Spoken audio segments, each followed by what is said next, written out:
और मेरे हरासर्स को और इस करप्ट जज को, और ये माधव का भी इन्वेस्टिगेशन होना चाहिए, है ना? ये भी लाखों रुपए कमाता है, तो जरूर पकड़ा पकड़ा जाएगा।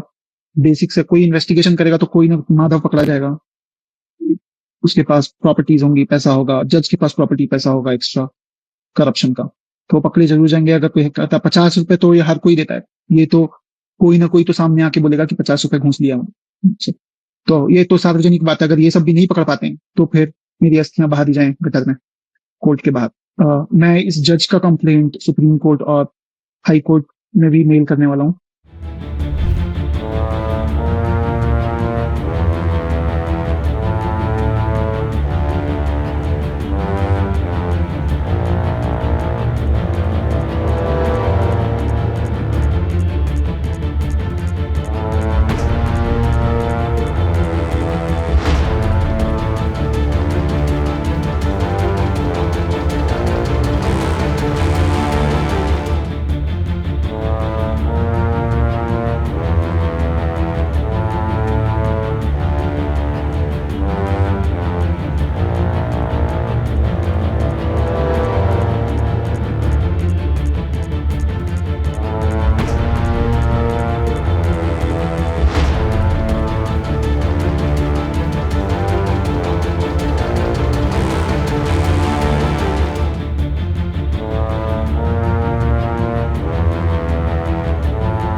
उनका हमने नहीं दी, जो होटल का खर्चा उन्होंने अपना बियर किया, हमने अपना बियर किया। जब ये डिवोर्स की बात हुई तो कितना पैसा जब तक आप आपके बेटे से ले चुके थे, और आप लोगों को डिवोर्स की बात हुई उस समय तक पैसा उसने नहीं लिया था।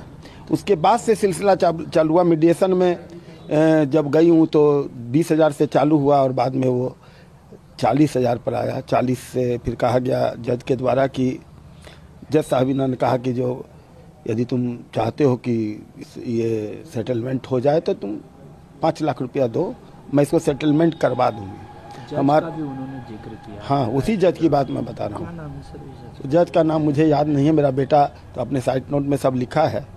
और पेशकार का नाम राघव है, ये याद आ गया अभी।